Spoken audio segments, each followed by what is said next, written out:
In his short time as Philippine president, Rodrigo Duterte has shown himself to be a strongman. He's quickly taken control of the military and police. His war on drugs has left the streets littered with the dead. If you destroy my country, I will kill you. And in vowing to break up a military alliance with the U.S., he doesn't hold back from threatening a superpower. Don't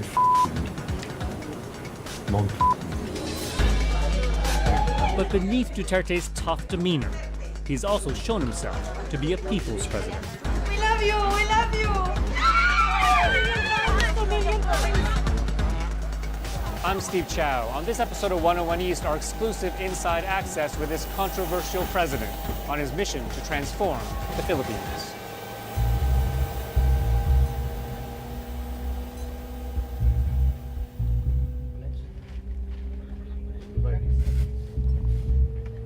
Tonight, we join the president in his private jet. He's in a defiant mood. I'm just pissed off by so many calls from Europe. Oh, you should not put people to death. The European Union has just condemned his war on drugs, concerned he's ordering extrajudicial killings. Duterte says he's only ever threatened to kill drug suspects. My country is in deep with drugs, and then I can threaten. So what am I supposed to do? Pray for the criminals? Duterte's verbal tirades are legendary, and so too his stubbornness. So what's the problem? If I look like a bad boy to them, I really don't give a Who are they to me? They're nothing. Some say your actions aren't becoming of a statesman. I never went to a school called the Academy for Statesmen.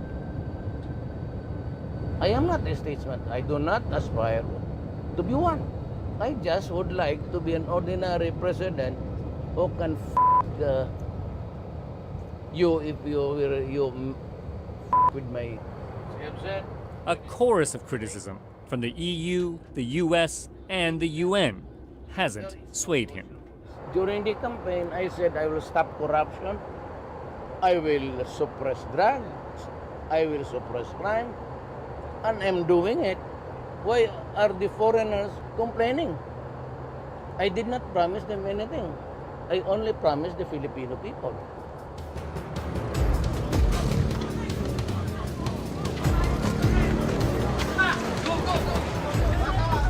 But no one believed his war on drugs would be quite so bloody. Duterte's ordered thousands of drug raids, telling officers to open fire if threatened. More than 3,500 drug suspects have been gunned down by police and unknown assailants. We've been invited to join this operation. Thankfully, today, no one is killed. Authorities arrest more than 24 people. Inside a home, we find a woman pleading for mercy. Sir, hindi na kami nagbebenta ng ganyan. May mga anak pa po kami. Kaya nga po kami nag-voluntary kasi ayaw namin mawala yung mga anak namin. Those rounded up will be drug tested. In Duterte's world, not only dealers, but users are being jailed. This is the pointy end in the president's war on drugs, and these clearing operations are aimed at delivering results fast. I will solve drugs, criminality, pati corruption sa gobyerno. Binibigyan ko lang ang sarili ko 3 to 6 months. Yan ang mahirap. Since making this election promise, he's backtracked on his deadline, saying the number of drug users is far larger than he realized. Should you not have known the size of the issue? I was just a mayor. When I became the president, and I realized that it was running into millions, I was horrified. Now I am more determined to kill those who would want to destroy my country. So how long will this war on drugs and criminality Until go the for? last drug pusher drops dead.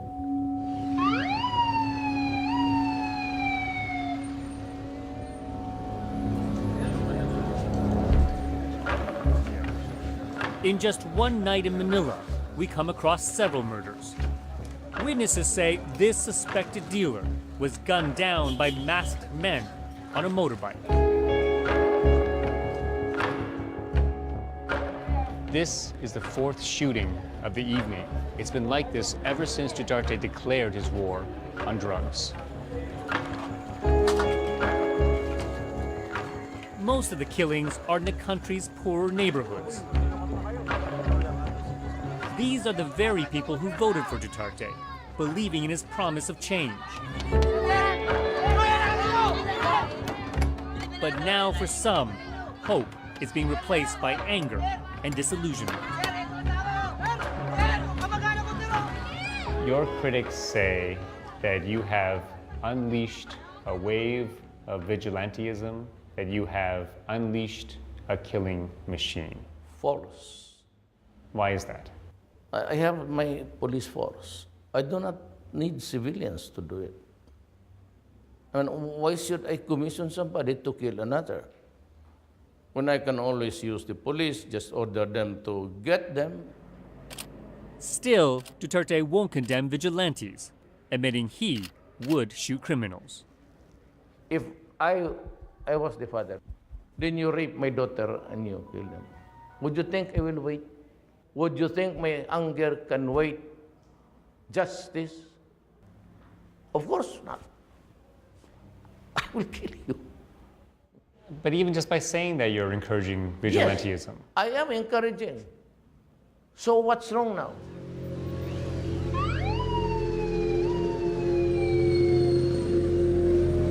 It's this attitude that critics say emboldened not only vigilantes, but police to commit murder.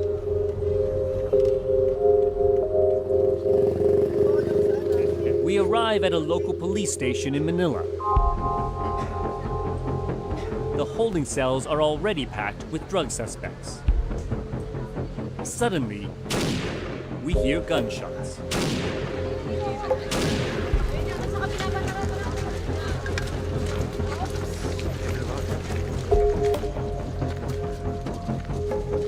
Just meters from the station, police have shot a suspected dealer. He's still in handcuffs and obviously dead. His body is quickly bundled into a tuk-tuk by men in plain clothes. We don't see any official procedures being carried out or any authorities conducting a crime scene investigation. As the family of the man gives chase, freelance photographer Dante Diosina captures it all. He's spent months covering the war on drugs. Yeah.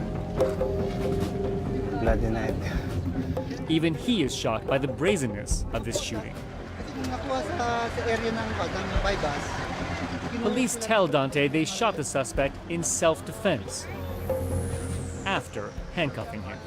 And they said when they are heading to the police station, the suspect are grabbing some gun of the police. That's why the police fight back. How much do you believe that? I don't know. Outside police headquarters, Dante shares more about what his nights have become. How many murders have you documented? 100 dead. The photographer says in his years working the crime beat, he's never seen anything like it. On the last president, will not happen. On the night shift, we just cover just a fire incident, just a car crash, just a normal thing. But when the President Duterte sit as a president in our country, the killings are almost rampant. Dante's photos published in newspapers worldwide provide a chilling account. Almost every night we saw the victim of extrajudicial killing. It's almost everywhere, every night. How has this impacted you personally? It's hard for us because even help, and sometimes we just cried. For us, it is so hard to cover that scene because every night it's full of tears and blood, every single night.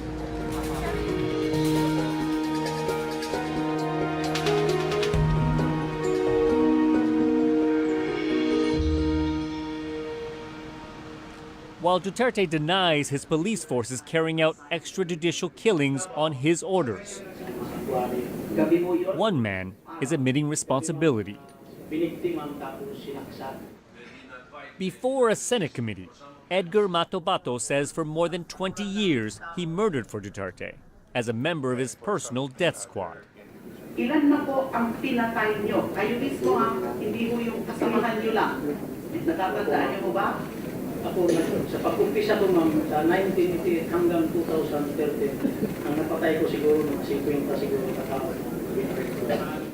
The self-confessed hitman also claims Duterte, who was mayor at the time, also joined in killing drug suspects, along with political opponents. Pero ang tumapos dyan, si Mayor Duterte.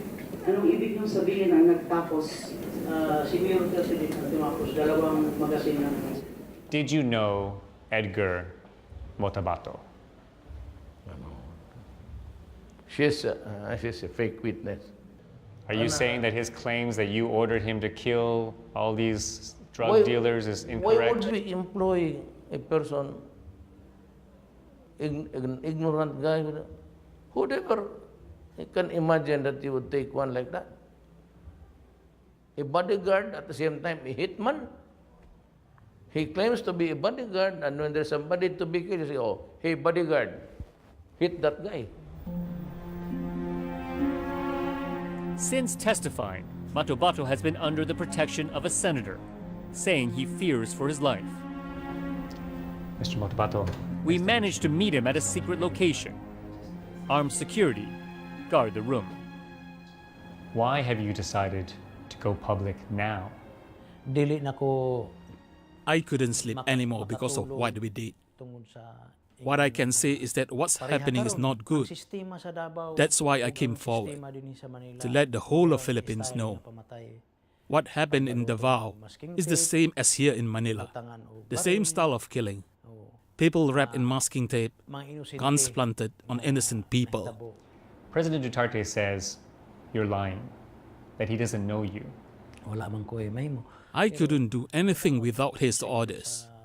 I receive a salary from City Hall. It's impossible that he doesn't know me. Matobato has IDs he says proves he was employed by Duterte when he was mayor of Davao. But from your view, who is Rodrigo Duterte? He's not a good man. He's fake. In front of you, he can be really nice. But once he turns his back to you, he's bad. It was wrong for him to kill so many people in Davao. Rodrigo Duterte says I ask if he is scared of Duterte.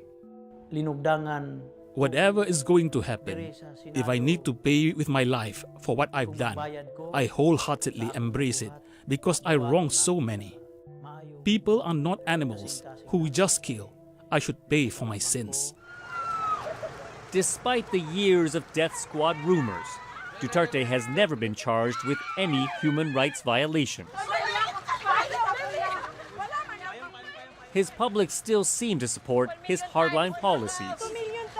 With an approval rating of 86%, he is one of the most popular presidents in the history of the country. Even members of the press corps are captivated by him. I still have this spark every time I see him. Every time we see the president, we get, wow, he's really good. We adore him because of his works, because no other president can do that.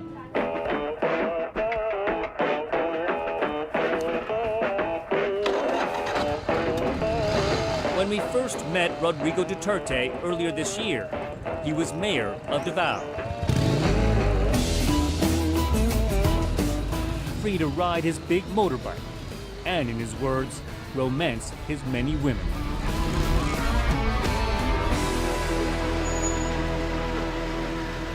But now, as leader of the Philippines, his every move is monitored by a massive security detail, even on nights out. All the boys have once. The last time Duterte took us to his karaoke bar in Davao, he sung to a crowd of regulars. For helping me to grow. I owe a lot, I know. Now his only audience is his staff and bodyguards. His security shut the place to the public. I don't know why they decided to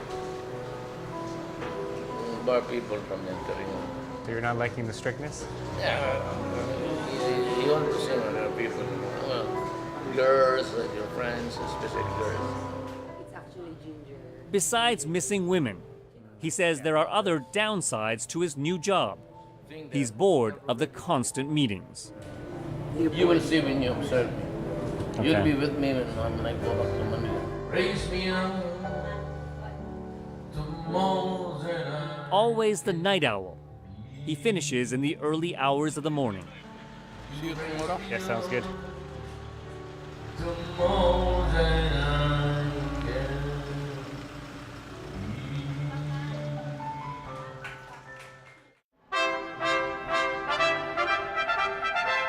The next day, we're in the presidential palace.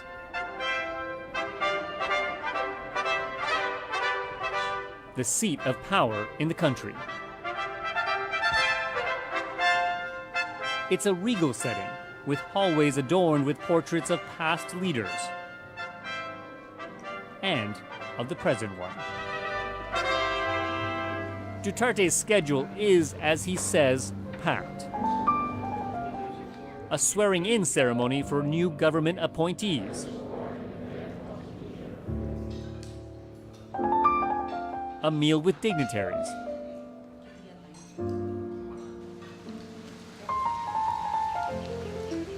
Later, he finds time to summon us to his guest house. Hello. Hi, President Duterte. How are you? AlJazeera. He's promised to show us how a president lives. Palace is over there. Then I commute by a tugboat to and fro. But I live here. I do not live in the palace. You don't like living in the palace? No. It's centuries old and, usually palaces and things count the number of leaders and they kind of stay there. And it seems that they do not want to go out of that building. You're saying it's haunted. Yeah, that's what I've been telling you. Duterte says he also prefers staying in a simpler place. His security asked him not to show us his private quarters. They might want to place the bomb if they know where I sleep, in what part of the room.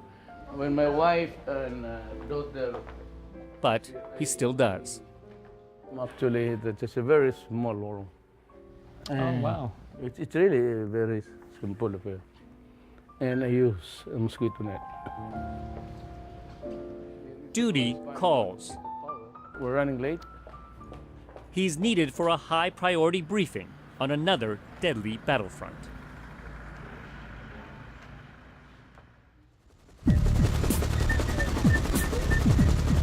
It's a battlefront he arranges for us to see firsthand.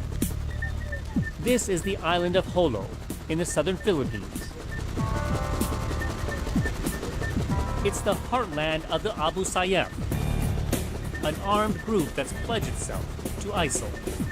I deliver a message to the Canadian government and to the Philippine government. Most of its funding comes from the millions it makes kidnapping foreigners.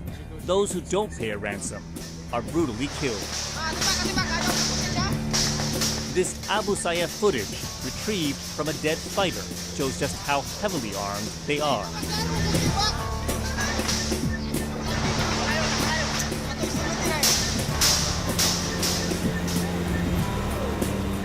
Duterte is determined to wipe them out and has dispatched his own heavy weaponry, along with 10,000 troops, to do the job.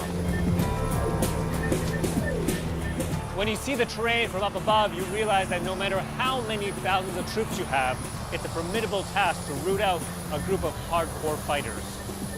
So, sir, how are operations going? General Arnel de la Vega is the man Duterte's put in charge of the mission. Since the president assumed the office, we've made lots of improvements as far as our military operations is concerned. The Abu Sayyaf have had a stronghold here for decades. Fighters regularly melt into the general population. And many local communities still secretly support the group. That makes it a hard fight for Duterte to win. In August, 15 soldiers were killed in one ambush alone. Do you believe, though, that the Abu Sayyaf can be completely wiped out? If they're still supporters, or the community still supports, or maybe their relatives will continue to support and sympathize with them, if and when we neutralize most of them, then there will still be some members who will be left behind that will try to pursue their cause, whatever that cause is. When your own commanders aren't sure they can win against militants, it seems a bad time to ditch powerful friends. But that's exactly what Duterte is doing, abandoning his longtime alliance with America. The following night, we meet up again with the president for a private dinner. This is really typical Chinese. Over noodles, he explains why he's moving away from America. He doesn't trust they will defend the Philippines. Some people argue that you need to carry a big stick to talk peace. But that big secret will never happen, because America will not go to war. Duterte has long had a dislike of the U.S. and sees them as colonialists. Hypocrisy will bring them to nowhere. You're the one invading a country, destroying people, dropping bombs. Their expedition to Iraq was a disaster, and until now they have yet to explain why. They destroyed a nation, killed the president. So it really sounds like you don't want America in the Philippines. Yes, I believe they should be out. Because of their bullying. Some people say that I have to be very careful about the CIA. And I tell them that, man, if it's my time, it's my time. But somebody has to stand up against them and say, don't with me. Don't with me. He also asks, who are they to judge him on human rights? We're on the same league. At least in my country, I'm shooting the drug people. In America, you are an innocent a man, and just because you're black, you white officer shooting a running black man, and he fell down and just pumped bullets into the body. Bigotry is very much alive in America, supported by the Russians. Instead of the U.S., Duterte says of world leaders he admires, Russia's and China's top the list. Xi Jinping is a very courteous person. Putin has hilly-billy style, but there is sincerity in his word. Duterte says instead of criticizing, the West could learn from the Philippines. While many Western countries are turning refugees away, Duterte announces he's embracing them. They can always come here, and we will welcome them until we are filled to the brim, and it's all right. We will survive. You would accept all the refugees? And I said, send them to us. We will accept them. We will accept them. They're human beings. Whether one agrees with his policies, he's unapologetic of his leadership style. Some fear, though, that you have aspirations to be a strong man, a dictator. No, I would say I'm a hardliner. For the 23 years that I've been, I have always been a hardliner.